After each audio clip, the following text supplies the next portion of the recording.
Metal screeches, the barn lantern flickers out with a crack, Bessie the cow bellows like she's being slaughtered. Damn it, what the hell is wrong with the power? I roar, fists trembling, temples pounding.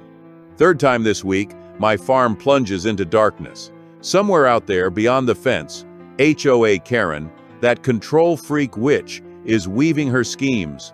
I kick a toolbox. It crashes into the corner with a thud. This isn't a glitch, it's her doing.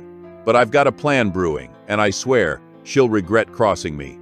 Now, let's start from the beginning. Silence. The wind whistles through the barn's cracks. A year ago, Karen stormed into our neighborhood like a plague. Self-proclaimed HOA queen, she terrorized everyone, fining people for wrong flower beds, yelling at kids for biking on the sidewalk. My farm's outside her jurisdiction, but that didn't stop her from sending me threatening letters and banging on my door. Your goats and chickens ruin the entire look of our community. I just smirked and shut the door. But every visit stoked my anger.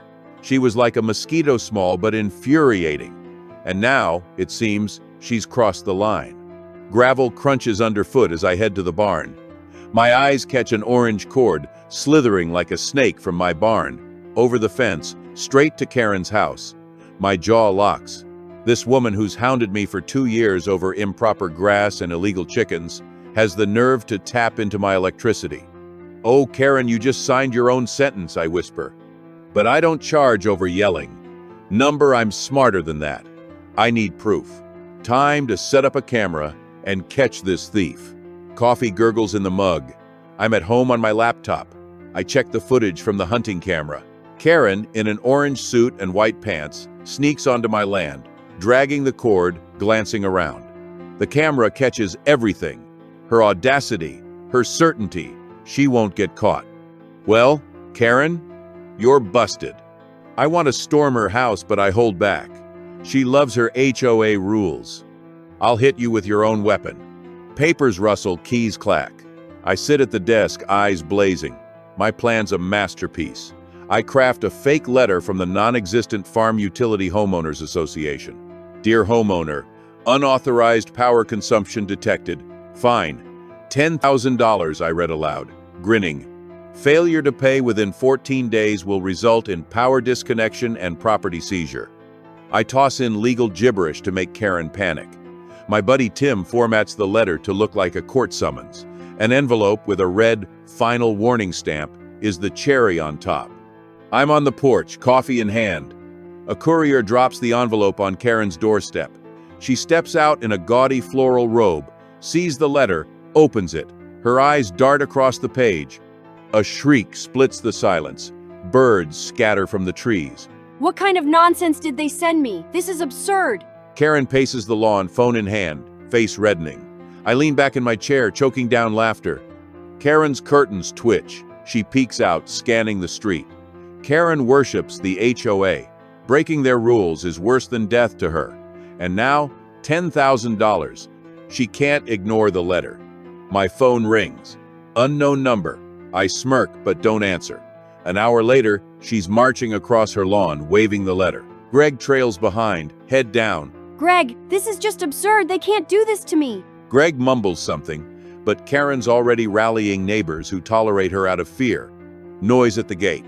Karen, leading a mob of HOA fanatics, stands at my fence, brandishing the letter. I step out, leaning on the railing. Afternoon, Karen.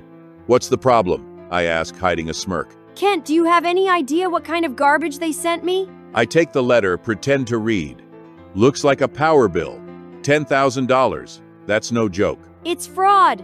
Farm Utility Homeowners Association doesn't exist, and you know it. Doesn't exist? Says right here it's official. I shrug. The neighbors exchange glances. One of them, Patricia, shifts uncomfortably. If it's an official letter, maybe you should look into it?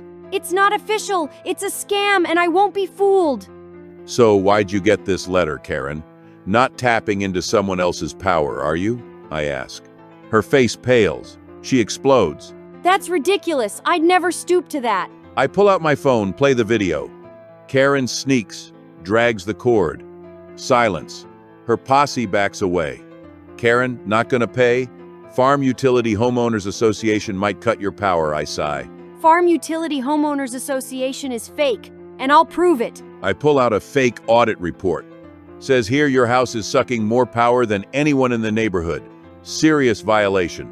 Karen growls and storms off, slamming her door. Engine hums as I drive to Tim's in the next town. Karen can't recognize Tim, so we meet at his backyard.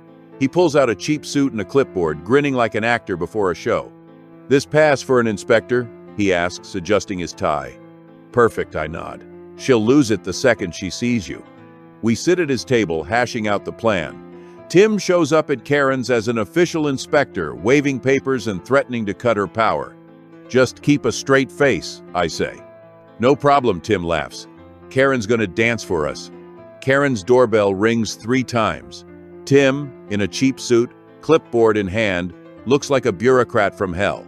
Karen opens the door, eyes terrified. "Good morning, ma'am. I'm here to inspect unauthorized power usage," says Tim.